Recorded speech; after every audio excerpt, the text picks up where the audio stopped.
আমার বোনের সাথে রুম ডেট করবে? নাও এবার নিচে পাচ্ছ। ভাবিও নিজম খুবই খুশি। খুবই ভালো দিয়েছো ভাবি, সত্যি তোমার আর তোমার বোনের প্রশংসা করতে হয়। তোমাকে বড় বোনের মতো ভাবতাম, আর তুমি এই কাজের সাথে ছিলে, তাই না? আরে মাস্টার মাইন্ড তো আমি, তোকে সত্যি ভাইয়ের মতো দেখতাম। তবে আমার বোনকে এই প্রস্তাব দেওয়া তোর সাহস হলো কিভাবে? আমি কি করেছি যে এটা আমার সাথে করলে? কেন রে, আমার বোনকে রুম ডেটের প্রস্তাব করছিস আর এখন কিচ্ছু বুঝতে পারছিস না? একদিন সত্যিটা জানতে পারবে ভাবি, তবে সেদিন আর এই অভিকে শত কথা বলেও মন গলাতে পারবে না। আচ্ছা, তা পরে দেখা যাবে, আগে নিজেকে তো দাঁড়াবার জায়গাটা কর। আবারও ভাবিও নিজম হাসতে লাগলো। সে চোখ দুটোকে হাতের তালুর অপর পাশটা দিয়ে মুছে নিয়ে সোজা রেল স্টেশনে চলে গেল। পকেটে ছিল মাত্র 1200 টাকা। সে ছেলেটা হচ্ছে অভি, এবার একাদশ শ্রেণীতে পড়ছে। বাবা এলাকার চেয়ারম্যান, তাহলে তো বুঝতেই পারছেন পারিবারিক অবস্থা কেমন। তারা 2 ভাই, মা বাবাকে নিয়ে একটা পরিবার। ভাইয়া কিছুদিন আগে বিয়ে করেছে, সে একটা বিজনেস দেখে। এবার একটু ফ্ল্যাশব্যাকে যাওয়া হোক। অভি আর তার কয়েকজন বন্ধু মিলে কলেজের সামনে মজা করছিল। তখন একটা সুন্দরী মেয়ে পাশ দিয়ে যাচ্ছিল, তখন সে মুখ দিয়ে শীষ বাজিয়ে দিল। হঠাৎ একটা মেয়ে সে তার গালে একটা বসিয়ে দিল। আর একটা দাও না প্লিজ। এর কথা শুনে মেয়েটি আবারও বসিয়ে দিল। উফ, এবার এত জোরে, এত শক্তি কই পাও গো? আমার আম্মু তো এত জোরে দিতে পারে না। মেয়েটি রেগে অভির দিকে তাকিয়ে আছে আর বলল, আরেকটা দেব? এই আমার বউ হবে? তাহলে প্রতিদিন এমন সকাল বিকাল দিতে দিব। এবার মেয়েটি কোনো কথা না বলে এক গাল রাগ নিয়ে সোজা কলেজের ভেতরে চলে গেল। একটু পর তারাও ক্লাসে চলে গেল। গিয়ে দেখলো, হাই হাই, ওই মেয়েটাও আমাদের ক্লাসে। অভি একটু ভাব নিয়ে ক্লাসে ঢুকে তার পাশের একটা বেঞ্চে বসলো। একটু পর স্যার ক্লাসে এসে মেয়েটাকে পরিচয় করিয়ে দিল, আর ওর নাম নিঝুম। একটা ক্লাস শেষে সে মেয়েটিকে উদ্দেশ্য করে বলল, হাই, আমি অভি। তো আমি কি করব? ফ্রেন্ড। তোমার মতো লুচ্চা ছেলের সাথে কখনোই না। অভির একটু খারাপ লাগলো ওর কথাটা শুনে, আর ভাবলো একে এভাবে হবে না, অন্য পথ দেখতে হবে। পরের দিন কলেজের সবার সামনে হাঁটু গেড়ে নিঝুমকে বলল, নিঝুম, তোমাকে আমি প্রথম দেখাই মনে জায়গা করে ফেলেছি, প্লিজ আমাকে ফিরিয়ে দিও না। এবারও সবার সামনে এমন অবস্থা দেখে মাথা নিচু করে ক্লাসে চলে গেল। আর অভি ভাবছে, দূর শালা, এইভাবেও হলো না। এবার ক্লাসে গিয়ে বসলো অভি, আর নিঝুমের দিকে মাঝে মাঝে তাকাচ্ছে। ও কেমন যেন বিরক্ত ফিল করছে, আর অভির 14 গোষ্ঠী উদ্ধার করে চলছে। এভাবে নিঝুমকে পটানোর জন্য অনেকভাবে চেষ্টা করলো অভি, কিন্তু ফলাফল শূন্যই মনে হচ্ছে। এই মেয়ে শপথ করে পৃথিবীতে এসেছে, কত সুন্দরী মেয়ের প্রপোজ সে পেল, একটাও তার পছন্দ হয়নি, তাই পাত্তাও দেয়নি। কিন্তু নিঝুমকে পছন্দ হলো, এখন সে নিজেই পাত্তা পাচ্ছে না। না, ওর পিছে আর পড়ে থাকা যাবে না, এখন আগের মতো হয়ে যায়, মানে সিঙ্গেলই ভালো। আজ অভির ভাইয়ার জন্য মেয়ে দেখতে যাবে। অবশ্য মেয়ে দেখা ভাইয়া আব্বু আম্মুর শেষ, আজ শুধু তাকে নিয়ে দেখিয়ে আনবে আর বিয়ের দিন তারিখ ঠিক করে আসবে। অভি চলে গেল নতুন ভাবিদের বাসায়। একটু পর মেয়েকে নিয়ে আসলো। তখন সে ভাইয়ার হবু বউকে দেখে তো পুরাই ক্রাশ। আম্মু, আমি তাকে ভাবি বলে মানবো না। সবাই তো অভির কথা শুনে অবাক। হঠাৎ তার আম্মু বলে উঠলো, মানে? আম্মু, তার সাথে আমাকে বিয়ে দিয়ে দাও, আর ভাইয়াকে আরেকটা দেখিয়ে বিয়ে করিয়ে দাও। অভির কথা শুনে তো সবাই হাসতে হাসতে লুটুপুটি খাচ্ছে। এবার তার মা বলে উঠলো, তোর কি মাথা খারাপ? না আম্মু, আমি তো ঠিকই বলছি। এবার তার আম্মু রেগে বলল, অবি, তুই কিন্তু বেশি করে ফেলেছিস, এখন এখান থেকে তুই যা বলছি। অভি আর কোনো কথা না বলে সোজা মন খারাপ করে ছাদে চলে গেল। ভাইয়ার হবু বউ বলে উঠলো, আন্টি থাক না, ও তো ছোট, কি বুঝে কি বলে ফেলেছে। আম্মা আপনারা কথা বলুন, আমি ওকে দেখছি। কিছুক্ষণ পর হবু ভাবি ছাদে এসে অভির গলায় হাত দেয় আর বলতে শুরু করলো, কি আমার কলিজার দেবরটা, মন খারাপ করে আছো যে? ওই পেছনে তাকিয়ে দেখলো তার হবু ভাবি। ভাবি তার কথা না শুনে আবার বলা শুরু করলো, কি হলো আমাকে বলবে না? আরে পাগল, তুমি তো এখনো ছোট, না হলে তোমাকেই আমি বিয়ে করতাম। এ কথা শুনে তার মন খারাপ দূর হয়ে গেল আর ভাবির দিকে ফিরে তাকালো। সত্যি বলছো? তুমি কিন্তু অনেক কিউট। আচ্ছা, আমাকে ভাইয়ার মতো আদর করবে তো? ধুর, তোমাকে আরো বেশি আদর করব। তুমি তো আমার ভাইয়ার থেকে বেশি স্মার্ট, তাই তোমাকেই বেশি করব। অভি খুশি হয়ে ভাবিকে জড়িয়ে ধরল। চলো এবার নিচে যাই। এবার ভাবি আর অভি নিচে চলে গেল। সবাই তো পুরাই অবাক, বিশেষ করে তার আব্বু আম্মু, কারণ সে একবার রেগে গেলে সহজে কেউ তার অভিমান ভাঙাতে পারে না। বিয়ের দিন তারিখ ঠিক হয়ে গেল, আগামী সপ্তাহে তাদের বিয়ে। এক সপ্তাহ পর বিয়ে বাড়ি গিয়ে অভি পুরাই এখানে এসে দেখলো নিঝুম। কি যে সুন্দর লাগছে তাকে দেখতে, একদম পরীর মতো। সেও বেহায়ের মতো চলে গেল, বলা শুরু করলো, এই যে মিস, এখানে কি করেন? আমার বোনের বিয়ে, আমি থাকবো না তো কে থাকবে? ও ভাবি তোমার বোন? যাক, ভালোই হলো তাহলে, দুই বোন এক বাড়িতে থাকতে পারবে। সে এই ছেঁচড়া, দুই বোন একবারই মানে? বুঝলা না, তুমি তো আমার বেয়ান, তোমাকেও আমার করে নিব। ও তাহলে আপু তোর কথা বলছি? হ্যাঁ গো, ভাইয়ের শালি আমার বউ। তোরে আর জুতা পিটা করতাম যদি আজ বিয়ে বাড়ি না হতো। কথা বলে নিঝুম চলে গেল। অভিও মন খারাপ করে দাঁড়িয়ে রইল। বিয়ের সকল কার্যক্রম শেষ, সে ভাবিকে নিয়ে বাড়ি চলে আসলো। এরপর আরো কয়েকদিন কেটে গেল। ভাবি তাকে খুবই ভালোবাসে, মনে হয় তার আপন ভাই। এখন একদিন সকালে ভাবির হাতে ছাড়া খায় না, পড়াশোনা না করলে শাসন করেন, এভাবেই দিন চলছিল। একদিন ভাবির বোন অভিজের বাসায় আসে, সে তো মহা খুশি। এখন ভাবি আর অভি অনেকটা ফ্রি হয়ে গেছে, সবকিছু ভাবির সাথে শেয়ার করে সে। কিছুক্ষণ পর সবাই খেতে বসলো। নিঝুম তার পাশে বসেছে। অভি ওর পায়ের উপর পা রাখলে ও কেমন যেন রেগে বিড়বিড় করছে। একটু পর খাওয়া শেষ হয়ে গেলে অভি ছাদে চলে গেল। পেছনে মনে হলো কারোর প্রবেশ। তখন তাকিয়ে দেখলো নিঝুম তার পেছনে। সে তো খুবই খুশি। আর তখনই নিঝুম বলতে লাগলো, আপনার সমস্যা কি বলুন তো? কই কিছু না তো। তাহলে খাবার টেবিলে ওই রকম করছিলেন কেন? তাতে কি হয়েছে? আপনি তো আমার বেয়ান, একটু মজা করতেই পারি, তাই না? দেখুন, আমার এরকম একদম ভালো লাগে না। আর কখনো এরকম করলে আমি কিন্তু আপনাদের বাসায় আর কখনো আসবো না। আচ্ছা, আর কখনো হবে না। এরপর চলে গেল। অভিও নিচে নেমে যায়। তখন ভাবি বলে উঠলো, অভি, ভাই আমার বিকেলে নিঝুমকে নিয়ে একটু ঘুরে আসিস। ভাবি, আমার কাজ আছে। লক্ষ্মী ভাই আমার, একটু অন্তত আমার জন্য এটা কর। অভি আর কিছু না ভেবে বলল, আচ্ছা ঠিক আছে, তাহলে আমার কপালে একটা চুমু খাও। কথাটা সবার সামনেই বলল। তখন ভাবি বলল, আচ্ছা, এটা কি আবার বলা লাগে, পাগল? তারপর ভাবি তার কপালে একটা চুমু দিয়ে দিল। আসলে ভাবি তারা অনেক কেয়ার করে, তা সবাই জানে, তাই কেউ কিছু মনে করে না। বিকেলে নিঝুমকে নিয়ে ঘুরতে বের হলো অভি। তখন নিঝুম তার সাথে খুব ভালোভাবে কথা বলছে। সেও নিঝুমের টোল পড়া গালির দিকে তাকিয়ে আছে, আর ওর প্রেমের গভীরতায় ডুবে যাচ্ছে। হঠাৎ একটু পর একটা ছেলে এসে নিঝুমের হাত ধরল। অভি এটা দেখে সহ্য করতে না পেরে ছেলেটির গালে বসিয়ে দিল। ওর মুখের এক কোণ কেটে রক্ত ঝরছে। নিঝুম বলতে লাগলো, ওই তুই ওকে মারলি কেন? ওকে মারলাম মানে? ওকে তোমার হাত ধরার সাহস কে দিল? ও আমার হাত ধরুক বা অন্য কিছুই ধরুক, তাতে তোর কি? অভি তো ওর কথা শুনে অবাক। দেখলো নিঝুম ছেলেটিকে উঠিয়ে ওকে বিদায় দিল। এরপর ও একটা রিক্সা নিয়ে কান্না করতে করতে চলে গেল। অভি তো ওর কাণ্ড দেখে অবাক, কিছুই বুঝলো না কি হলো। ও বাসায় ফিরলে কান্না করতে করতে রুমে চলে যায়।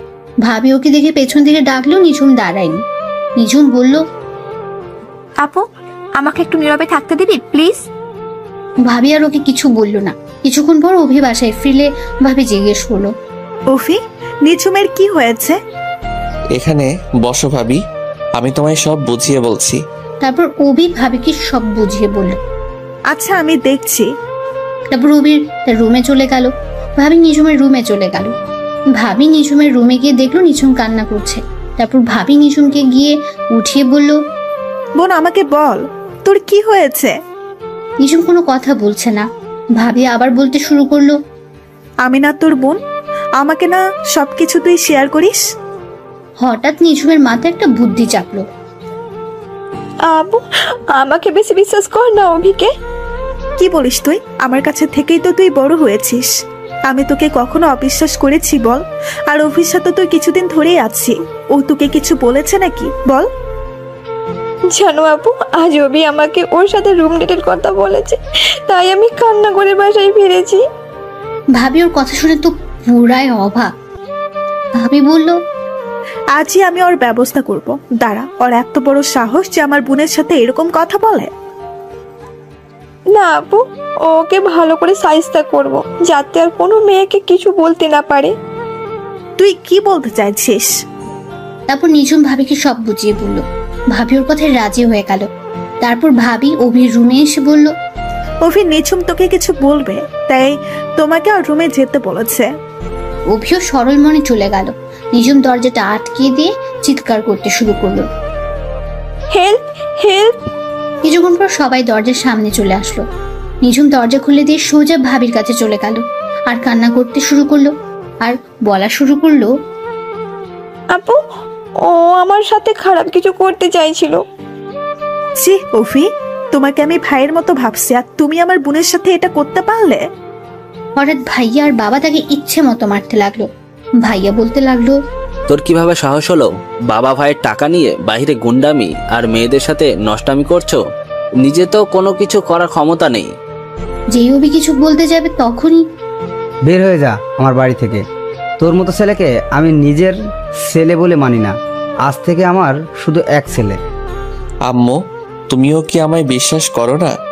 আম্মু এবার তার গালে একটা বসিয়ে বলল, বের হ আমার বাসা থেকে, তোর মুখ দেখতে চাই না। অভির আর কিছুই বলার রইল না। সোজা বাড়ি থেকে বের হয়ে আসবে তখন ভাবি আর নিঝুম তার সাথে আসলো। তখন ভাবি তাকে ওই কথাগুলি বলা শুরু করে যা আপনারা শুরু থেকেই জানেন। বের হয়ে গেল তার ছোট্ট বাড়ি থেকে, যেখানেই তার বেড়ে ওঠা ছিল। পকেটে 1200 টাকা আর মোবাইলটা ছাড়া আর কিছুই নেয়নি সে। দু চোখ বেয়ে পানি গড়িয়ে পড়ছে। যে ভাই তাকে ছাড়া কোথাও যেত না, সে আজ তাকে এভাবে মারলো। ছোট থেকে মাথার উপর থাকা বাবা নামক বট গাছটাও তার থেকে ছায়া সরিয়ে নিয়েছে।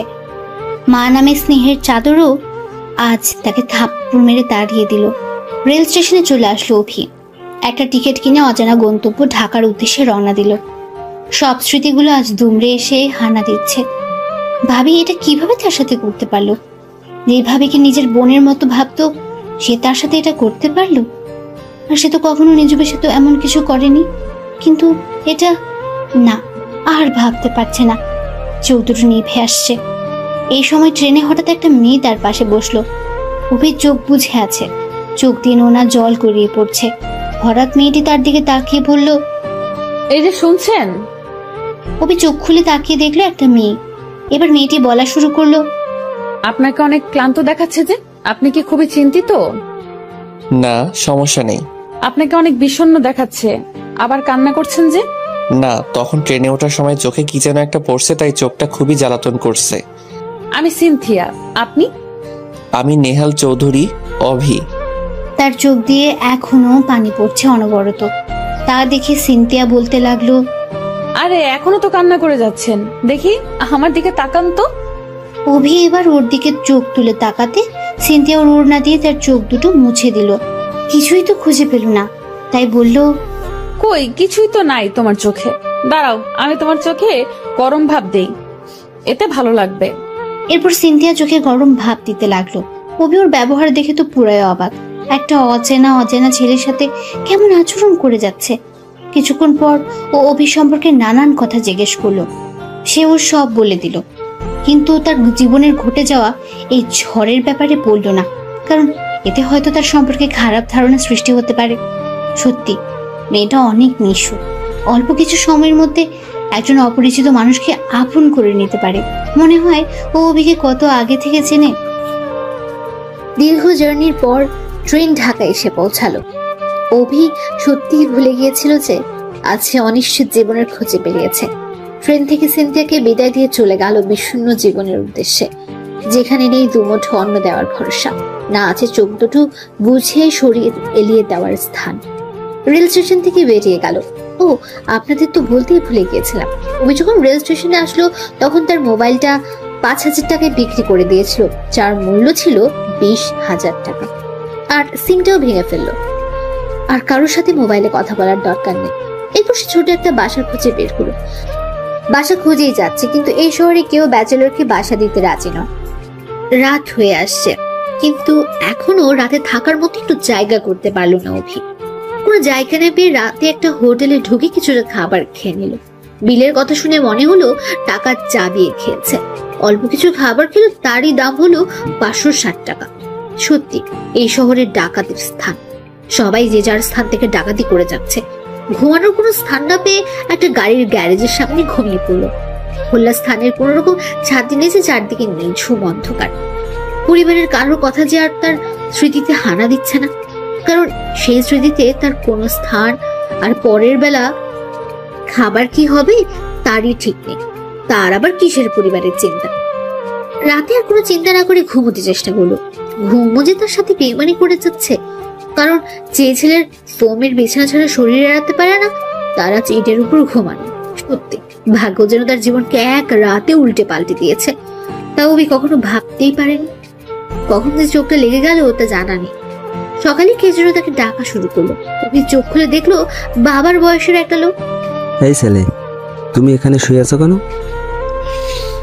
চাচা, আমি গ্রাম থেকে এখানে এসেছি, কিন্তু কেউ আমাকে বাসা ভাড়া দিচ্ছে না। তোমার বাড়ি কোথায়? চাচা, আমার কোনো বাড়ি নেই, আর পৃথিবীতে আমার আপন বলতে কেউ নেই। তুমি এখানে কি করো বাবা?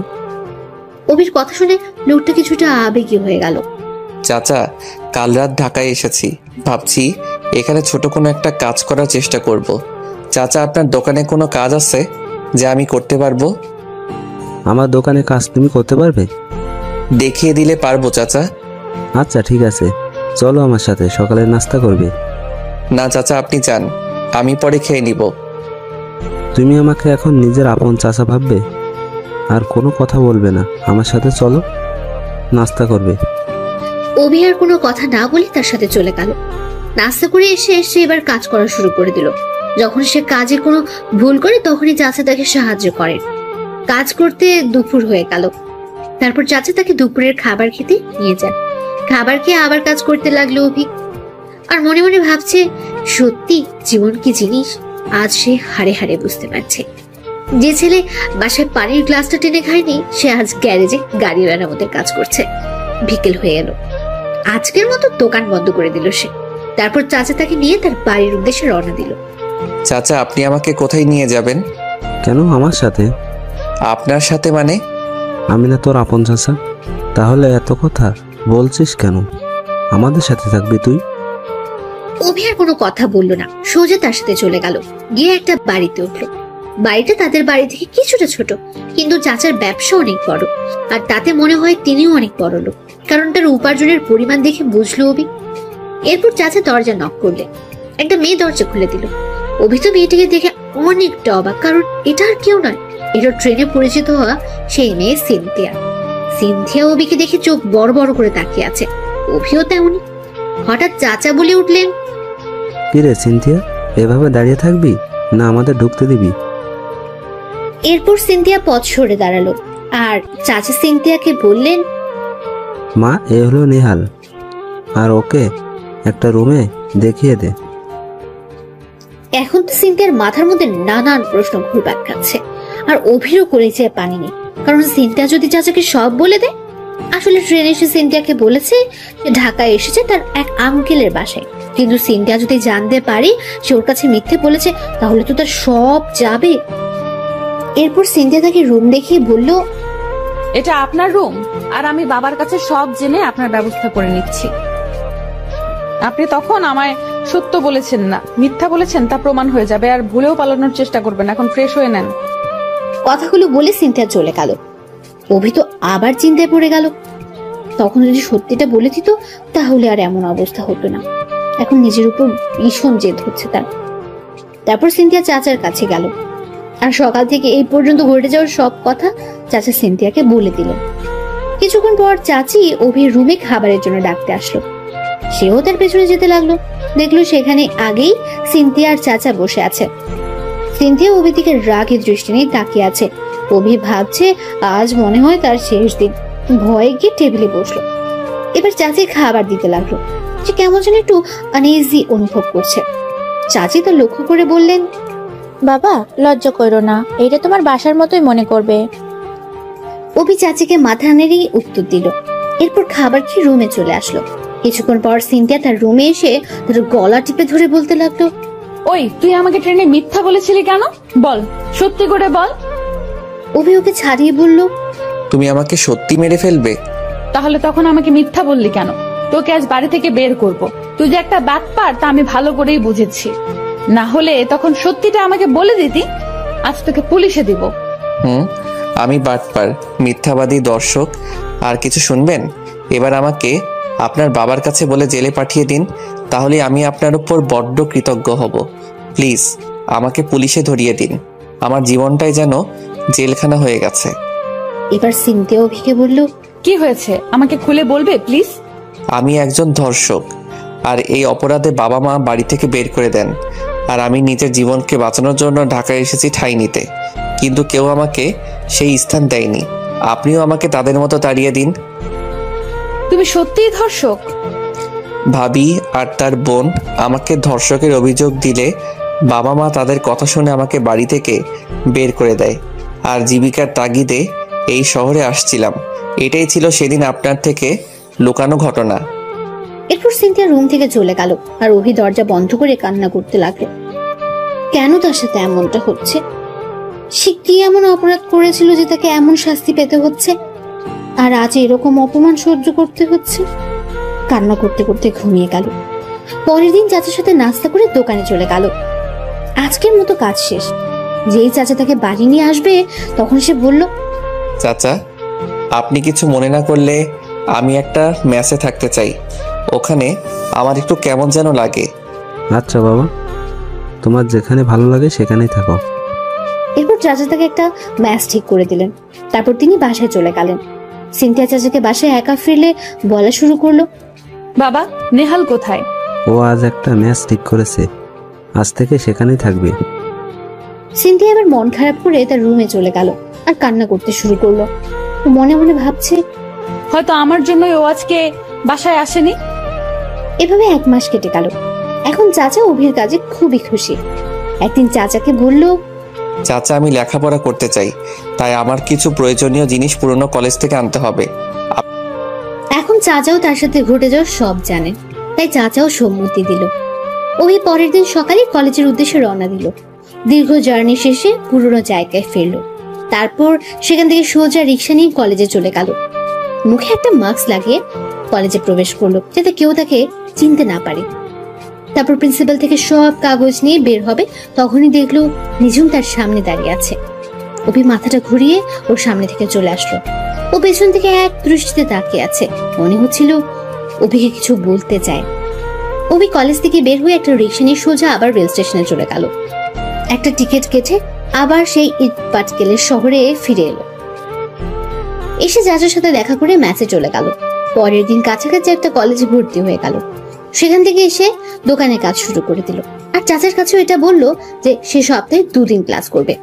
চাচা তার ইচ্ছে মতো করতে বলেছিল, কিন্তু অভির বিবেকে তা বাধা দেয়, কারণ লোকটা তার জন্য অনেক করেছে যা হয়তো এই শহরে কেউ করে না।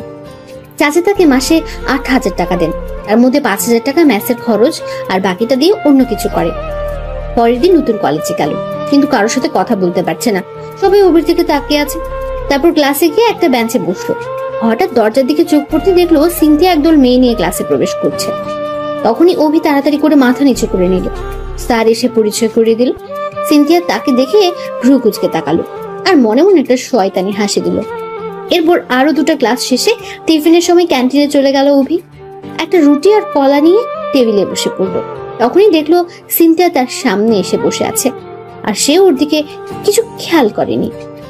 হঠাৎ সিনথিয়া বলে উঠলো, আমাকে টিফিন শেয়ার করবে না? আপনি শুধু রুটি খোলা খাবেন? না খেলে বলতাম নাকি? এরপর অভি আরো 2টো কলা রুটি নিয়ে আসলো আর সিনথিয়াকে উদ্দেশ্য করে, এই নিন, এবার খেয়ে নেন। অভি যেই খেয়ে ওখান থেকে আসতে যাবে তখনই ও বলতে লাগলো, ওই আমাকে ফেলে কোথায় যাচ্ছ? আজ তো নতুন, তাই কলেজটা একটু ঘুরে দেখি। দাঁড়াও, তোমার সাথে আমাকে নিয়ে যাও। এরপর সিনথিয়া তার সাথে রুটি কলা খেতে খেতে হাঁটতে শুরু করলো।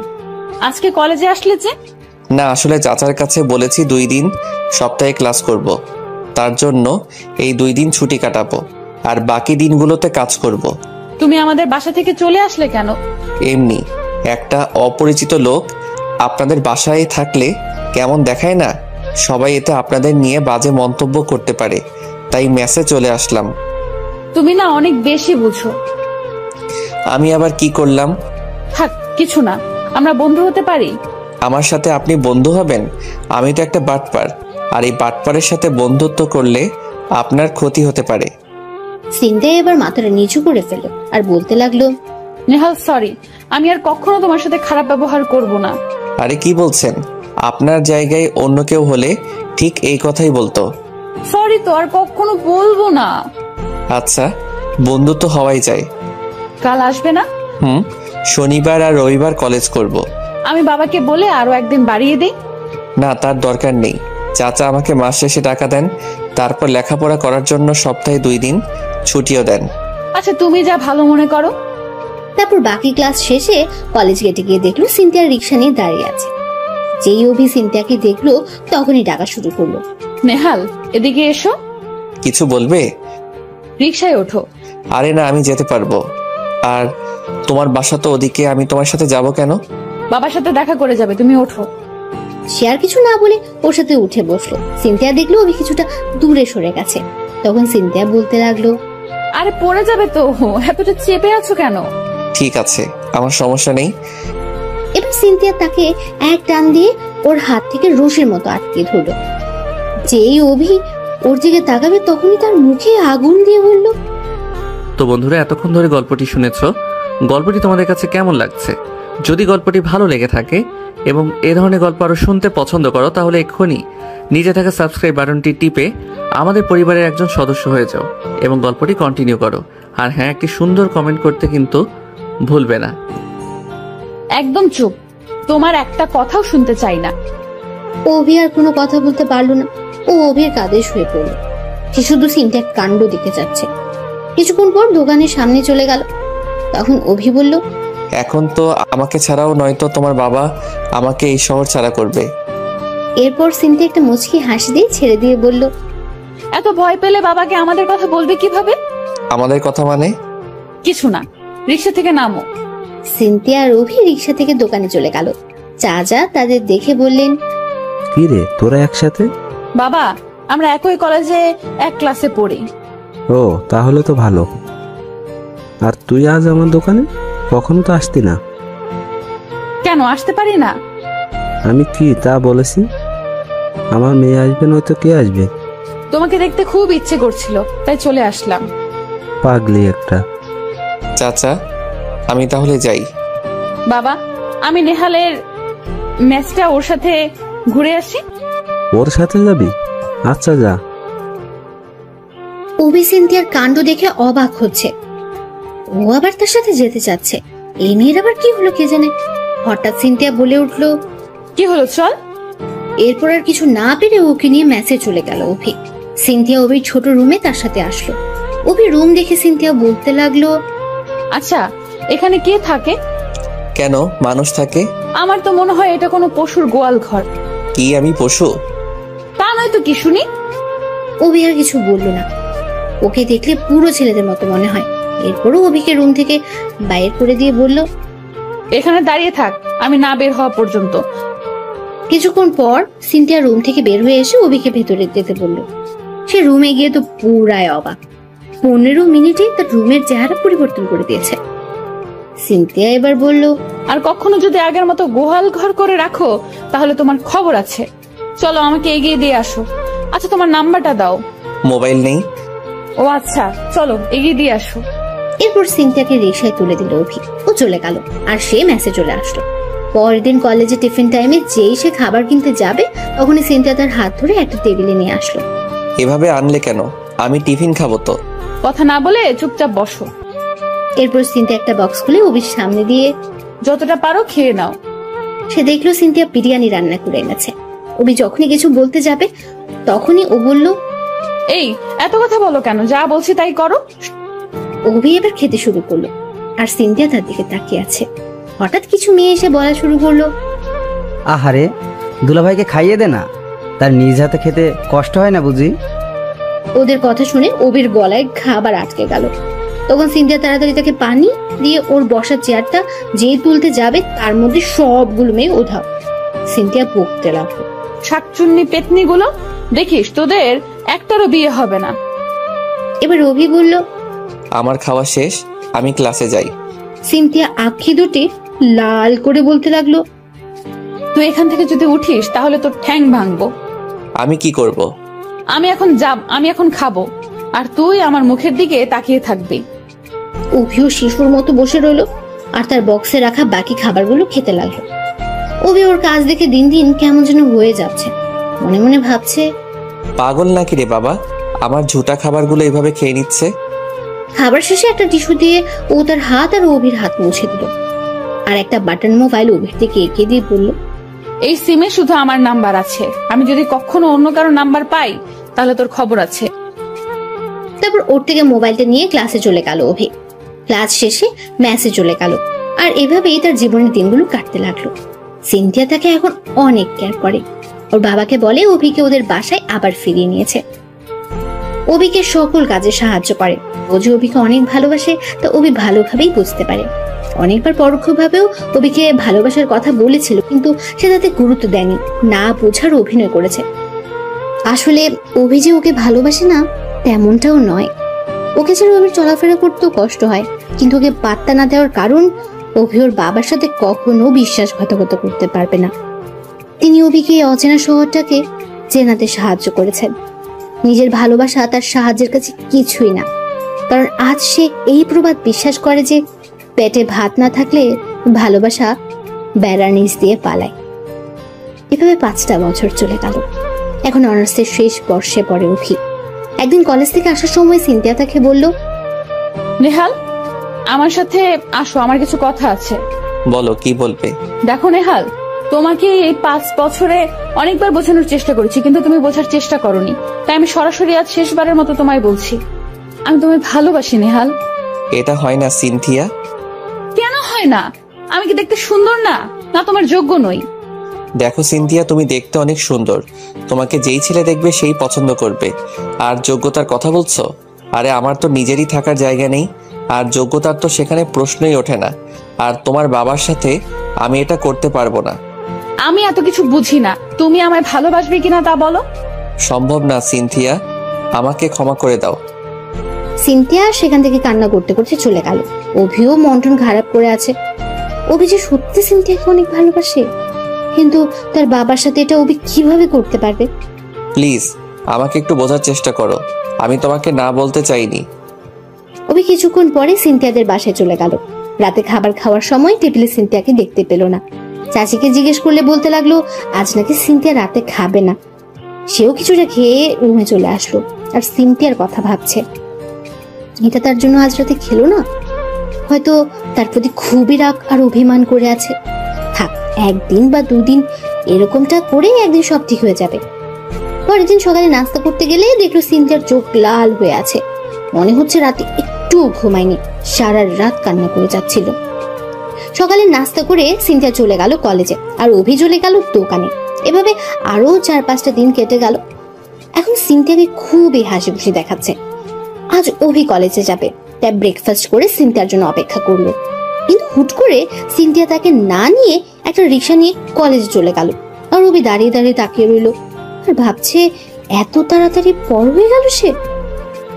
চোখ দিয়ে অনেকদিন পর 1 ফোঁটা পানি পড়লো। তখন ভাবতে লাগলো, আরে সে কেন কান্না করছে, সে তো আর সিনথিয়ার কেউ না। পরে অভিও একা একা কলেজে চলে গেল। কলেজে গিয়ে দেখলো সিনথিয়া কয়েকটা ছেলের সাথে হেসে কথা বলছে। অভিকে দেখে আরো জোরে জোরে হাসতে লাগলো, মনে হচ্ছে সে কোনো হাসার পাত্র। পরে সোজা ক্লাসে চলে গেল অভি। সেখানে গিয়ে অন্যদের নোট পড়া খাতাগুলো একটু দেখতে লাগলো, কারণ কিছুদিন পর ফাইনাল পরীক্ষা। যেভাবে হোক ভালো ফলাফল করতেই হবে, তার নিজেকে যোগ্য করে তুলতেই হবে। কিছুক্ষণ পর ক্লাসে সবাই চলে আসলো। একে একে ক্লাস শেষ করে টিফিন টাইম চলে আসলো। অভি ক্যান্টিনে প্রবেশ করে দেখলো সিনথিয়া একটা ছেলের হাত ধরে বসে আছে আর খাবার খাচ্ছে। অভি আর ওইদিকে দোয়াক্কা না করে সামান্য কিছু খাবার খেয়ে ক্লাসে চলে গেল। একটু পর দেখলো সিনথিয়া আর ওই ছেলেটি একসাথে ক্লাসে আসছে। দেখে মনে হচ্ছে খুবই ভালো আছে। অভি যদিও ভাবছে ও যার সাথে খুশি যা ইচ্ছা তাই করুক, তাতে তার কি। আসলে তারও যে বুকটা পুড়ে যাচ্ছে তো অভি বলে বোঝাতে পারছে না, হয়তো এটাকে বলে ভালোবাসা অসহায়। এরপর বাকি ক্লাস করে বাড়িতে চলে গেল অভি। যাওয়ার সময়ও দেখলো সিন্ধে ওই ছেলেটার হাত ধরে রিক্সায় উঠে হাসতে হাসতে যাচ্ছে। অভি হাঁটা শুরু করলো বাসার উদ্দেশ্যে।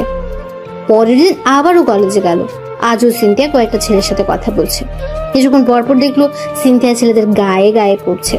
এটা দেখে তার চরম মাত্রায় জিদ উঠে গেল, তাই সোজা বাসায় চলে গেল। বাসা থেকে চাচার দোকানে চলে গেল, সেখানে গিয়ে কাজ শুরু করলো আর সিনথিয়ার কথা ভাবছে। আমি হয়তো ওকে না বলে দিয়েছি, তাই বলে ও আমার সামনে অন্য ছেলেদের সাথে এমন করবে। আমি আর এরকম সহ্য করতে পারবো না, তাই চাচাকে কোনোভাবে বুঝিয়ে তার বাসা থেকে বেরিয়ে আসার একটা ব্যবস্থা করতে হবে। সিনথিয়ার অবহেলা যে আর সহ্য করতে পারছি না। অভি তাই চাচাকে বলল, চাচা, আমি কিছুদিনের জন্য মেসে থাকতে চাই, তারপর আবার আপনার বাসায় যাব। আচ্ছা বাবা, তোমার যা খুশি। এরপর অভি সিনথিয়ার বাসায় ফেরার আগেই সবকিছু নিয়েই চাচিকে বলে মেসে গিয়ে উঠল। এখন অভি আর কলেজে যায় না, দোকানে কাজ করে আর লেখাপড়ার সময় দেয়। এভাবে 1 মাস চলে গেল।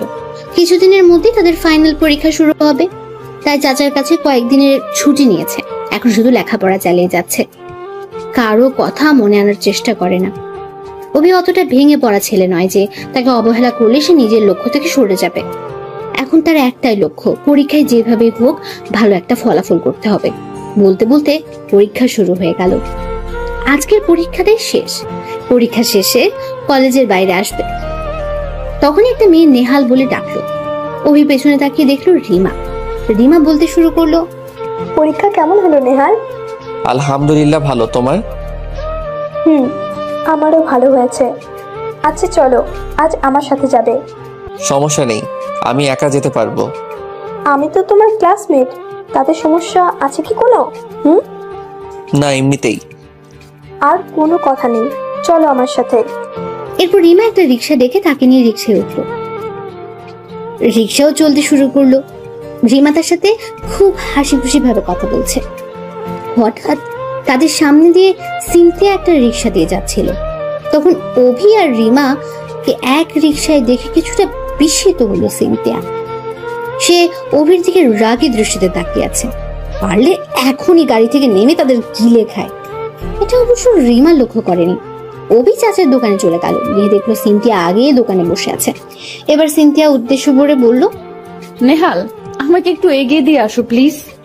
অভি আর কিছু না বলে ওর সাথে যেতে লাগলো। ও বাড়ির দিকে না গিয়ে অন্য পথে হাঁটা শুরু করলো, তাই অভি বলতে লাগলো, আপনি ওদিকে কই যাচ্ছেন? বেশি কথা না বলে আমার সাথে এসো তো। অভিও চুপ করে আছে। এবার সিনথিয়া একটা রিক্সা দেখে তাকে নিয়ে উঠতে বলল। আমি রিক্সায় উঠবো কেন? এত কথা বলো কেন? উঠতে বলছি, উঠো। অভি আর কোনো কথা না বলে ওর পাশে উঠে বসলো। কেউ কোনো কথা বলছে না। কিছুক্ষণ পর রিক্সা একটা পার্ক এনে থামলো। সিনথিয়া অভিকে ভেতরে নিয়ে একটা নির্জন জায়গায় গেল। এবার হঠাৎ ওর তার গলার টিপ দিয়ে বলতে লাগলো, কি রে, অন্য মেয়ের সাথে ঘুরতে ভালো লাগে না? অন্যদের গায়ের সাথে লেগে বসতে অনেক মজা লাগে না? ওই, তুই আমার বান্ধবীর সাথে এক রিক্সায় গেলি কেন? আমাকে তোর ভালো লাগে না যে ওই ডাইনির সাথে যেতে হলো? এবার গলা থেকে হাত সরিয়ে বলল, সব প্রশ্নের উত্তর দিবি, নয়তো তোকে আজ এখানেই 12টা বাজাবো। রিমা আমাকে জোর করে নিয়ে তখন রিক্সায় উঠেছিল, তাতে আমি কি করব? তুই কি করবে মানে? ও বললেই তোর উঠতে হবে নাকি? তাতে কি হয়েছে? ও আমাকে বলতেই পারে ওর সাথে যেতে, যেমনটা আপনি নিয়ে যেতেন। রিমা আর আমি কি এক নাকি? কেন? আপনাকে আমি যেমন চোখে দেখি, রিমাকেও তো সেই চোখে দেখি। তুই রিমাকে আমার চোখে দেখিস? ওই, তোর কয়টা লাগে রে? একটাতে হয় না? একটাতে হয় না মানে? কেন তুই বুঝিস না? তুই আমার কতটা কাছে। হাসালেন আমাকে। আমি আপনার কাছে কেউ? ভালো একটা জোক শুনালেন আপনি। মানে তুই কি বলতে চাইছিস? যে মেয়ে একটা ছেলের হাত ধরে ক্যান্টিনে খাবার খায়, এক রিক্সায় দুজন হাত ধরে যায়, আবার নানান ছেলের সাথে শরীর লাগায়, সে আবার আমার কাছে কেউ? দেখ, ওগুলো আমি যা করেছি তা তোমাকে জ্বালানোর জন্য। তুমি জানো তুমি আমাকে না করার পর আমি কতটা কষ্ট পেয়েছি। আর আমি এটাও জানি যে তুমি আমার জন্য বাসা থেকে আবারও চলে এসেছো। সত্যি তোমাকে অনেক ভালোবাসি নেহাল। এইসব করেছি শুধু তোমাকে পাওয়ার জন্য। দেখুন, আমি আবারও এক কথা বলছি, আপনার বাবা আমাদের সম্পর্ক কোনো দিনও মেনে নিবে না। আর একজন মেয়ে, আপনার একটা ভবিষ্যৎ আছে। আমার এই অনিশ্চিত জীবনে আপনাকে জড়াতে চাই না। আপনি কেন বুঝেন না? প্লিজ, আমি প্রয়োজনে তোমার জন্য আমি সারা জীবনের শেষ দিন পর্যন্ত অপেক্ষা করব, তারপরেও তুমি আমাকে একটু ভালোবাসা দাও। অভি কি করবে কিছুই বুঝতে পারছে না। ওকে কি বলে আশা দিয়ে রাখবে? এই মাত্র পরীক্ষা শেষ হলো, 2 মাস পর ফলাফল দেবে, তারপর হয়তো কোনো চাকরির জন্য আবেদন করবে। আবার তাদের দেশের চাকরির যা অবস্থা, ঘুষ ছাড়া কোনো চাকরি তো আর বাজারে পাওয়া যায় না। কপাল ভালো হলে 2-1টা হওয়ার সম্ভাবনা আছে, তাই শুধু শুধু মেয়েটাকে কষ্ট দিতে পারবে না। ভালোবাসলে যে কাউকে নিজের করেই পেতে হবে এমন তো কোনো কথা নেই, বরং ভালোবাসার মানুষটা সুখে থাকুক এটা চাওয়াই সবচেয়ে বড় ভালোবাসা। অভি সেটাই মনে করে। এখন ওর কাছে নিজেকে ঘৃণার পাত্র পরিণত করার জন্য ওকে এমন কিছু বলতে হবে যাতে ওর ভালোবাসা তার উপর থেকে নিমেষ হয়ে যায়। তাই অভি বলল, দেখুন সিনথিয়া, আমি আপনার মতো মেয়েকে আমার জীবন সঙ্গী হিসেবে মেনে নিতে পারবো না। কেন? আমি কি অপরাধ করেছি? আপনি অন্য ছেলেদের সাথে মেলামেশা করেন, ওদের নিয়ে ঘোরাফেরা করেন। এবার সিনথিয়া ওকে ঠাস ঠাস করে 2টা গালে বসিয়ে বলল, একদম চুপ। তোকে ভালোবাসি বলে যে আমাকে নিয়ে এসব খারাপ কথা বলবি আর আমি তা মেনে নেবো ভাবছিস? কখনো না। আরে আমি তো আজ পর্যন্ত কোনো ছেলেকে ছুঁয়ে দেখিনি, শুধু তোর জন্য ওই ছেলেদের হাত ধরতে হয়েছিল, আর তুই আমাকে এটা বলতে পারলি? চলে গেলাম তোর জীবন থেকে, আর তোকে বিরক্ত করব না। এই কথাগুলো বলে সিনথিয়া কান্না করতে করতে চলে গেল। অভির চোখ দিয়েও যে আজ চোখের জলের জোয়ার বয়ে চলছে। আজও যে শ্রোতাদিনী তার অপঠেলে পাঠিয়ে দিচ্ছে। আমি সত্যি তোমাকে এটা বলতে চাইনি সিনথিয়া, আমি যে তোমাকে অনেক ভালোবাসি। আমার জীবনের শেষ অবলম্বন যেন তুমিই ছিলে। আমার হাত পা যে বাঁধা তোমাকে কিভাবে আমি বোঝাবো তা আমি নিজেও জানি না। শুধু তোমার ভালোর জন্য তোমাকে ওই কথাগুলো বলতে হয়েছিল। প্লিজ আমাকে ক্ষমা করে দিও। একা একা পার্কে বসে কাঁদছে আর কথাগুলো বলছে। কিছুক্ষণ পর মেসেজ চলে গেল। এভাবে আরো 2 মাস কেটে গেল। চাচা বলেছিল এখন সিনথিয়া রুম থেকে আর বের হয় না, আগের মতো খাওয়া দাওয়া ভালো মতো করে না, সারাদিন শুয়ে শুয়ে কান্না করে, কাউকে কিছুই বলে না। হয়তো ওকে ওই দিন ও কথাগুলো বলাই এমনটা করছে। ওর কাছে গিয়ে মাফ চেয়ে আসবে অভি। আজ ফলাফল বের হয়েছে, সিনথিয়া থেকে অভির রেজাল্ট ভালো হয়েছে। সে চাচির সাথে দেখা করতে গেল। চাচি অভিকে দেখে অনেক খুশি হলো। পরে সিনথিয়ার সম্পর্কে জিজ্ঞেস করলে তিনি ওর কথা বললেন। চাচি, আমি একবার সিনথিয়ার রুমে যাব। অনুমতি নেওয়ার কি আছে বাবা, যাও গিয়ে দেখো তুমি কিছু জানতে পারো কিনা। রুমে আসতে পারি? আসুন। কেমন আছেন? যেমনটা কেউ রেখেছে। প্লিজ, ওই দিনের কথার জন্য আমি সত্যি দুঃখিত। আসলে তখন মাথাটা কি যেন হয়েছিল, আর কি বলতে গিয়ে কি বলে ফেলেছি। সত্যি আমি আপনার কাছে ক্ষমা চাইতে এসেছি। না, আপনি যা বলছেন তা সবই ঠিক আছে। আমি তো বাজে মেয়ে, নয়তো অন্য ছেলেদের সাথে মেলামেশা করি। এবার আর চোখে পানি আটকে রাখতে না পেরে ওর রুম থেকে বেরিয়ে গেল অভি। চাচি থেকে বিদায় নিয়ে মেসেজ চলে এলো অভি। রাতে ফেসবুক দেখছে, হঠাৎ একটা নিউজ ফিডে চোখ গেল তার। সেখানে দেখলো ওয়াইসি পদের নিয়োগ সার্কুলার। তারপর নিউজটাতে ঢুকে বিস্তারিত জানতে পেরে যাচাই করার জন্য ওয়েবসাইটে চলে গেল। গিয়ে দেখলো নিউজটা সত্যি। পরের দিন একটা কম্পিউটারের দোকানে গিয়ে আবেদন করে আসলো। যদিও সে জানে চাকরিটা হওয়ার চান্স খুবই কম, তবে ভাগ্যের উপর ছেড়ে দিল আর পরীক্ষার জন্য সকল প্রস্তুতি গ্রহণ করতে লাগলো। চেষ্টা করলে তো সৃষ্টিকর্তা কোনোভাবে এখানে না হোক ওখানে তো একটা জায়গা মিলিয়ে দেবেন। আরো 1 মাস পর পরীক্ষাগুলো হয়ে গেল। ভালোই হয়েছে তার। এখন ফলাফলের অপেক্ষায়। যদিও তার মনে হচ্ছে হয়তো ঘুষের জন্য চাকরিটা হবে না। একদিন সকালে ঘুম থেকে উঠে মোবাইলটা চেক করতে যাবে, তখনই মোবাইলের স্ক্রিন দেখে অভির চোখ উপরে। তাড়াতাড়ি মেসেজটা সিন করলো, দেখলো তার জবটা কনফার্ম হয়ে গেছে। সে তো মহা খুশি। তাড়াতাড়ি ফ্রেশ হয়ে গিয়ে চাচার কাছে চলে গেল সুসংবাদটা দিতে। চাচা তো অনেক খুশি। কিছুটা বেলা হলে মিষ্টি নিয়ে চাচির কাছে গিয়ে তাকে সংবাদটা দিয়ে মিষ্টি খাইয়ে দিল। তারপর সিনথিয়ার রুমে চলে গেল। যেই ওর রুমে প্রবেশ করলো, সিনথিয়া তার গালে একটা চড় বসিয়ে দিল। সে এক হাতে মিষ্টি আর অন্য হাতে গাল ধরে আছে। সারপ্রাইজ দিতে এসে নিজেই সারপ্রাইজ হয়ে গেল অভি। তোর সাহস হয় কিভাবে আমার রুমে অনুমতি ছাড়া প্রবেশ করতে? বের হ আমার রুম থেকে, তোর মুখ আমি দেখতে চাই না। অভি ওখানে মিষ্টিগুলো ফেলে বাইরে চলে আসলো। অভি বুঝতে পারছে তার প্রতি সিনথিয়া খুব রেগে আছে। 15 দিন পর তার জয়েন, তাই সবকিছুর প্রস্তুতি নিতে শুরু করলো সে। 7 দিন পর চাচা হঠাৎ একদিন সিনথিয়াকে বললেন, মা, আমি তোর জন্য একটা ছেলে দেখেছি। আরও অনেক ভালো, তোকে নিয়ে অনেক দূরে চলে যাবে। আজ রাতে তোদের এঙ্গেজমেন্ট, 1 বছর পর তোকে নিয়ে যাবে, এখন শুধু আংটি পরিয়ে রাখবে। বাবা, তুমি এটা কি বলছো? আমার মতামত না নিয়ে তুমি এটা করতে পারো না। আমি তোমার আর একটা কথা আমি শুনতে চাচ্ছি না। তুমি যদি আমার কথা না শুনো তাহলে আমার মরা মুখ দেখবে। সিনথিয়া আর কিছু না বলে রুমে গিয়ে কান্না করতে লাগলো। কিছুক্ষণ পর সিনথিয়া অভিকে খুঁজতে মেসে চলে গেল, কিন্তু দেখলো মেসের তালা মারা। আসলে তখন অভি জয়েনিং এর জন্য মার্কেট করতে গিয়েছিল। সিনথিয়া অভিকে না পেয়ে কান্না করতে করতে বাড়ি ফিরে আসলো। রাতে সবাই চলে আসলো, সিনথিয়াও আর কিছু করতে পারলো না পেরে নিচে চলে আসলো। সবাই ছেলের জন্য অপেক্ষা করতে লাগলো। কিছুক্ষণ পর সিনথিয়াদের বাড়ি মেহমানি ভর্তি হয়ে গেছে, কিন্তু তার মন যেন পড়ে আছে নেহালের কাছে। বাবার কথা রাখতে সে রাজি হয়ে গেছে। একটু পর অভি যে সিনথিয়াদের বাসায় আসলো, সিনথিয়া তাকে দেখে সবার সামনে দৌড়ে এসে জড়িয়ে ধরলো আর বলা শুরু করলো, নেহাল, আমি জানতাম তুমি আসবে। বাবা আজ আমাকে অন্য ছেলের সাথে এঙ্গেজমেন্ট করাতে যাচ্ছেন। প্লিজ তুমি কিছু একটা করো। আমি যে তোমাকে ছাড়া অন্য কাউকে ভালোবাসতে পারবো না, কিছু একটা করো। অভি চারপাশে চেয়ে দেখলো সবাই বিনা পয়সায় সিনেমা দেখছে। অভি এবার সিনথিয়াকে ছাড়িয়ে হাত ধরে সবার সামনে নিয়ে গেল। তারপর পকেট থেকে একটা আংটি বের করে ওকে পরিয়ে দিল। সিনথিয়া তো পুরাই অবাক।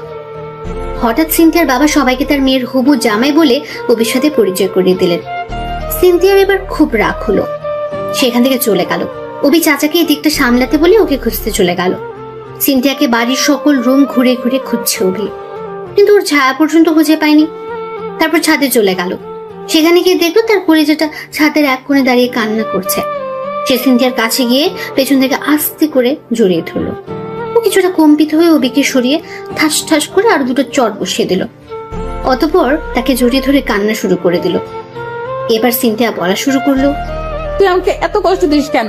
আমি যেদিন চলে যাব সেদিন নিজেকে শক্ত করে রাখতে পারবি তো? আর কিছু বলতে না দিয়ে ওর ঠোঁট দুটোকে বন্ধ করে দিল অভি আর বলল, আর একটা কথা বলবি না? তোর জন্য আমার অনেক কষ্ট পেতে হয়েছে।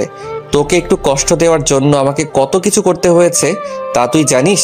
তোকে তো আমি সেই প্রথম থেকে ভালোবেসেছিলাম, কিন্তু নিজের অনিশ্চিত জীবনে তোকে জড়াতে চাইনি।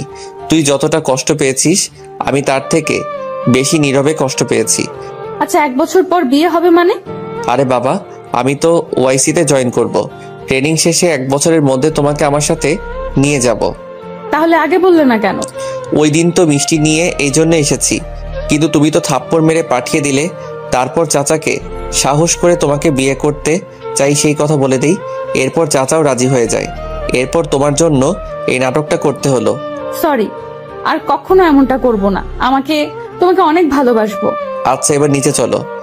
এরপর তারা নিচে চলে আসলো। সবার সাথে সাক্ষাৎ করে মেসে ফিরে এলো। যদিও সিনথিয়া থাকতে অনেক অনুরোধ করেছিল, অভি থাকেনি। এরপর সে ট্রেনিং এ জয়েন করতে পৌঁছে গেল।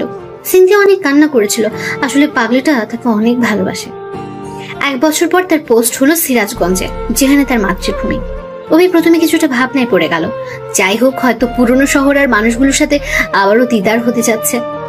1 সপ্তাহের মধ্যে তার পোস্টিং করা হবে। সে সিনথিয়াকে না বলে তাদের বাড়ি চলে আসলো। সিনথিয়া তাকে দেখে ঝড়ের গতিতে তার বুকে এসে পড়লো। মনে হচ্ছে 1000 বছর ধরে তাকে দেখেনি। তারপর অভি ওকে ছাড়িয়ে বলল, চলে এসেছি তো পাগলি, আর কখনো তোমায় ছেড়ে যাব না। এখন তুমি শুধু আমার সাথে থাকবে। 2 দিনের মধ্যে চাচাকে তাদের বিয়ের ব্যবস্থা করতে বলল। অতঃপর তাদের বিয়েটা হয়ে গেল। তারপর 3 দিন পর সিনথিয়াকে নিয়ে সে কর্মস্থানে চলে গেল।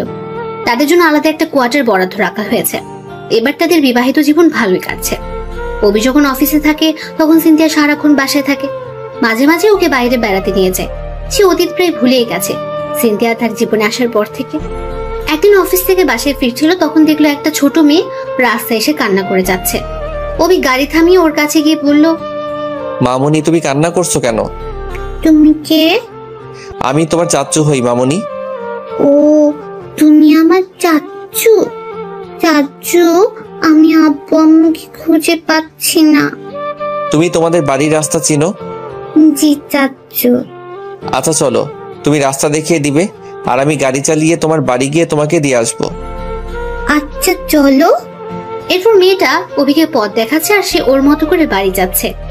হঠাৎ একটা বাড়িতে গিয়ে পৌঁছালো। অভি তো অবাক, এরা যে তার জন্মস্থান। কিন্তু বাড়িতে তালা মারা। তাই কিছুক্ষণ অপেক্ষা করতে লাগলো। এখন চিন্তাও হচ্ছে তার কেউ চিনে ফেলবে না তো। এখন তো এই মেয়েটাকে ফেলেও যেতে পারবে না।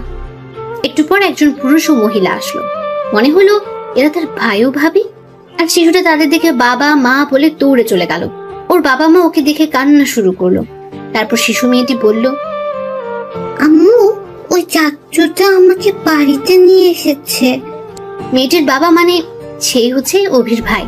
সে বলতে শুরু করলো, স্যার আপনাকে অনেক ধন্যবাদ। আমি জানি না আপনাকে কি বলে ধন্যবাদ দিব। আসলে বাবা একটু অসুস্থ তো, তাই তাকে নিয়ে এখানকার হসপিটালে নিয়ে গিয়েছিলাম, কিন্তু ও যেন কোথা থেকে বের হয়ে আসে তা আমাদের জানা নেই। অভি বাবার অসুস্থতার কথা শুনে বাইরে চলে আসলো। তারা কিছুটা অবাক হলো বটে। সে সোজা হসপিটালের থেকে গাড়ি নিয়ে রওনা হলো। হসপিটালে পৌঁছে বাবা মাকে খুঁজতে লাগলো, কিন্তু পাচ্ছে না। হঠাৎ চোখ গেল দরজার পাশে একটা ব্যাগে। অভি তাড়াতাড়ি সেখানে গিয়ে দাঁড়ালো, আর মা তার দিকে অপলক দৃষ্টিতে তাকিয়ে আছেন। স্যার, কিছু বলবেন?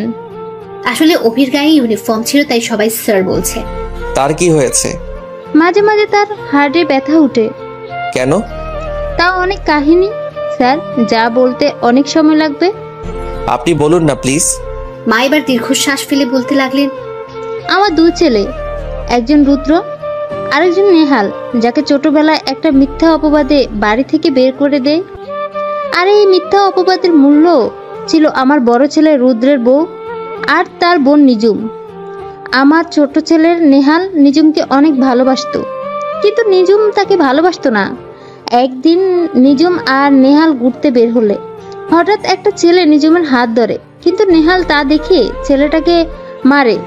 আসলে নিজুম আর ওই ছেলে একে অপরকে ভালোবাসতো, তাই নিজুম বাসায় কান্না করে ফিরে আসে।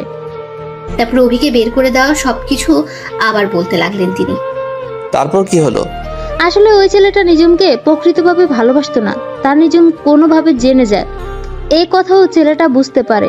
একদিন সন্ধ্যায় নিজুম বাড়িতে ফিরলে ওকে রাস্তা থেকে তুলে ওই ছেলে ধর্ষণ করে, ছেলেটাকে জেলে নিয়ে যায়। তারপর নিজুম আত্মহত্যা পর্যন্ত করতে যায়, কিন্তু তা আর করতে পারে না তার মা বাবার জন্য। আর নিজুম ও তার ভাবি নেহালের সাথে যা যা করেছে তা বলে দেয়। এ কথা শুনে আমরা অনেক রেগে যাই, কিন্তু ও শাস্তি তো ও পেয়েছে, তাই আমরা ওকে মাফ করে দিই। তারপর আঘাত থেকে মেয়েটা সুস্থ হতে অনেক সময় নেয়। কিছুদিন পর একটা ছেলে ওকে বিয়ে করতে রাজি হয়ে যায়। তারপর ওকে বিয়ে দিয়ে দেওয়া হয়। আর সত্যিটা জানার পর আমার স্বামী নেহালের কথা ভেবে ভেবে দিন দিন দুর্বল হয়ে যায়। আর এখন মাঝে মাঝে তিনি এরকম অসুস্থ হয়ে পড়েন। ওর জন্য তিনি আরো অপেক্ষা দুয়ারে চেয়ে থাকেন। অভি তার চোখের পানি আটকে রাখতে পারছে না, সেখানে দাঁড়িয়ে কান্না শুরু করে দিল। অভি মায়ের কোলের উপর মাথা রেখে কান্না শুরু করে দিল। স্যার, আপনি কাঁদছেন কেন? আর বলতে লাগলো, হঠাৎ বাবা ঘুম থেকে উঠলো। অভির কথা শুনে বলতে লাগলো, আম্মু, আমি তোমার নেহাল, আমাকে ক্ষমা করে দাও। আমিও যে অনেক কষ্ট বড় হয়েছি। কি, তুই আমার নেহাল? হ্যাঁ মা, আমি তোমার নেহাল। এবার মা আমাকে জড়িয়ে ধরে কান্না শুরু করলো। বাবা নেহাল, তুমি কোথায় ছিলে? আমার উপর তোর এত রাগ অভিমান? আমায় ক্ষমা করে দে বাবা। না বাবা, তোমার উপর আজ আমার কোনো অভিযোগ নেই। আমার জন্যই তোমার আজ এই অবস্থা। না রে, এটা আমার পাপের ফল। তোর কথা না শুনে আমি তোকে বাড়ি থেকে বের করে দেই, তারই ফল এটা। আচ্ছা বাদ দাও। বাড়ি যাবি না বাবা? আরে তোমাদের সাথে দেখা হবে, চিন্তা করো না। তবে আমার জন্য সরকার যেই জায়গা দিয়েছে ওখানেই আমি ভালো আছি, আর ওই বাড়ি আমার দরকার নেই। দরকার নেই মানে? ওটা তো তোরও বাড়ি না বাবা। বাদ দাও তো মা এই কথা। এখন কি বাড়ি দিয়ে আসবো তোমাদের, না এখানেই থাকবে? আজ তোর বাবা এখানে থাকুক, তুই বাসায় চলে যা। এরপর আম্মু অভিকে চলে যেতে বলল, যদিও সে বাবার পাশে থাকতে চেয়েছিল। আম্মু না করায় এরপর বাসার দিকে রওনা দিল। ফোনে তাকিয়ে দেখলো সিনথিয়ার অনেকগুলো ফোন। মোবাইল সাইলেন্ট ছিল, ওর কথা ভুলেই গিয়েছিল সে। পরে বাসায় গিয়ে যেই কলিং বেল বাজাতে লাগলো, সে দরজা খুলে দিল। মনে হলো তার জন্যই কলিং বেল ধরে দাঁড়িয়েছিল। অভি ভেতরে প্রবেশ করতে সিনথিয়া তাকে জড়িয়ে কান্না করতে শুরু করলো। সেও সিনথিয়াকে ছাড়িয়ে কপালে একটা চুমু খেয়ে আজকের সব ঘটনা খুলে বলল। ও অনেক খুশি, আব্বা আম্মুর সাথে দেখা করতে চায়। অভি ওকে সব বুঝিয়ে বলল। পরের দিন অফিস শেষে অভি আব্বু আম্মুর সাথে দেখা করতে বাড়িতে গেল। দরজা ভাবি খুলে দিল। তাকে দেখে মাথা নিচু করে ফেললো। সে সোজা আব্বু আম্মুর কাছে চলে গেল। তারা অভিকে দেখে খুবই খুশি হলো। একটু পর উষা মানে তার ভাইয়ের মেয়ে আসলো, এসে বলতে লাগলো, চাচ্চু তুমি কেমন আছো? ভালো মামনি, তুমি? আমিও ভালো চাচ্চু। এবার ওকে কোলে তুলে আনলো অভি। এরপর আরো কিছুক্ষণ আব্বু আম্মুর সাথে কথা বললো। হঠাৎ উষা বলল, চাচ্চু পরশুদিন আমার জন্মদিন, তুমি কিন্তু আমার জন্য অনেক কিছু আনবে। আচ্ছা মামনি। তারপর চলে আসবে। তখন অভির আম্মু বলল, খাবার খেয়ে যা বাবা। আমি তো এখনো সংসারের কিছু দিতে পারিনি মা। এ কথা বলে বাসা থেকে চলে গেল অভি। এরপর ভাবি আম্মুকে কালকের ঘটনা বলল। এখন আম্মুর সাথে সিনথিয়াকে মোবাইলে পরিচয় করিয়ে দিয়েছে। সিনথিয়া ও আম্মু দুজনে দেখা করতে চেয়েছে। উষার জন্মদিনের দিন নিয়ে যাব বলে দিয়েছে। বলতে বলতে উষার জন্মদিন চলে আসলো, তাই ওর জন্য সিনথিয়াকে নিয়ে অনেক কিছু কিনে নিল। রাত 9টার দিকে রওনা দিল। অনেক আত্মীয় স্বজনরা থাকবে সেখানে। সিনথিয়াকে একটা বোরকা আর হিজাব পরতে বলেছে, আর সে পাঞ্জাবি পরেছে। আজ সবাইকে দেখাবে তার স্ত্রী কেমন ধরনের মেয়ে। যারা তাকে বাড়ি থেকে বের করে দিয়েছিল তাদের থেকে কোনো দিক দিয়ে কম আছে কিনা সেটাই দেখাবে। আর সে এমনি তো সিনথিয়াকে বোরকা পরিয়ে নেয়। নিজের জিনিস অন্য কাউকে দেখানোর মতো গাধা সে নয়। আসলে পৃথিবীর মানুষগুলো দিনে দিনে বোকা হয়ে যাচ্ছে। নিজের জিনিস কেন যে অন্যের বিনোদনের পাত্রে পরিণত করে তা সে বুঝে না। যাই হোক, দরজায় নক করতে একটা মেয়ে দরজা খুলে দিল। সেটা আর কেউ নয়, এটা ছিল নিঝুম। অভির দিকে তাকিয়ে আছে। অভি তার দিকে কোনো ভ্রুক্ষেপ না করে কি সবকিছু নিয়ে বাসায় ঢুকলো। আম্মু ভাবি নিঝুম সহ আরো মেয়েরা সিনথিয়ার দিকে তাকিয়ে আছে, কারণ এরকম আয়োজনে কেউ আবার বোরকা পরে। তাতেও সিনথিয়াকে অনেক সুন্দর দেখাচ্ছে। অভি ইশারা করলো, ও বুঝতে পারলো। সিনথিয়া আব্বু আম্মুকে সালাম করে যেই ভাবির সাথে আম্মু পরিচয় করিয়ে দেবে, তখন অভি সিনথিয়াকে ডেকে আম্মুর ঘরে নিয়ে গেল আর ওর কাছে কিছু কথা বলে দিল। ওদিকে ভাবি আর ভাই অবাক হয়ে গেল। একটু পর অভির আনা কেক তাদের কেকের পাশে রাখলো। এবার উষাকে কেক কাটতে বলল। উষা কেক কাটলে অভি আর সিনথিয়া ওর মুখে কেক দিয়ে ওর জন্য আনা সব উপহার দিয়ে দিল। উষা অভি আর সিনথিয়াকে চুমু দিয়ে বলল, আমার ভালো চাচ্চু, ভালো আন্টি। তারপর আব্বু আম্মুর রুমে সিনথিয়াকে নিয়ে চলে আসলো। ওদের উপর এখনো রাগ করে আছিস? দেখো, এই বাড়িতে তুমি আর বাবা ছাড়া আমার আর কেউ নেই। কেন, ওরা তোর ভাই ভাবি না? আম্মু, তোমরা যদি আর ওদের নিয়ে কথা বলো আমি তাহলে কখনো তোমাদের কাছে আসবো না। এবার কেউ আর কথা বললো না। একটু পর রুম থেকে বাইরে আসলো উষা। উষা এসে বলল, চাচ্চু আন্টি চলো, আমরা এখন খাবো। আচ্ছা আম্মু চলো, আমরাও খাবো। অভি সিনথিয়ার হাত ধরে রাগী দৃষ্টিতে তাকালো। এবার সবার সামনে পকেট থেকে 10,000 টাকা বের করে বাবার হাতে দিয়ে বলল, বাবা, এটা তোমাদের মাসিক খাবার খরচ। ডাক্তার দেখাতে যে টাকার প্রয়োজন তা আমি দিব, আর এই টাকায় না হলে আমাকে বলবে। আর পারলে সিনথিয়ার সাথে থাকবে। তোমাদেরকে ওর নিজের বাবা মার মতো করে সেবা যত্ন করবে, তা চিন্তা করো না। চলে আসবে। তখন উষা বলল, খেয়ে যাও চাচ্চু। না মামনি, এই বাড়ির খাবার খাওয়ার অধিকার আমার নেই। সবাই অভির ব্যবহার দেখে অবাক হচ্ছে। এবার অভি সিনথিয়াকে নিয়ে বের হয়ে আসলো। ভাই ভাবিরও নিঝুমের চোখে পানিও স্পষ্ট দেখতে পেল। কিন্তু আফসোস, ওই দিন ভাবিকে এ কথাটাই বলেছিল অভি। শত চেষ্টা করলেও তাকে আপন করতে পারবে না। সেদিনের কথাগুলোর আঘাতে এখন বুকটা ক্ষত হয়ে যাচ্ছে। হঠাৎ সিনথিয়া তাকে জিজ্ঞেস করলো, এমনটা করলে কেন? দেখো, কেউ ভুল করলে আমি ক্ষমা করে দেই, কিন্তু মিথ্যার ছলনা আর অবিশ্বাস আমার কাছে ক্ষমা এতটা সহজ নয়। এরপর বাসায় চলে আসলো। এখন উষা আব্বু আম্মু তাদের বাসায় আসে। অভি সিনথিয়াকে নিয়ে অনেক ভালো আছে। এভাবেই চলছে তাদের জীবন।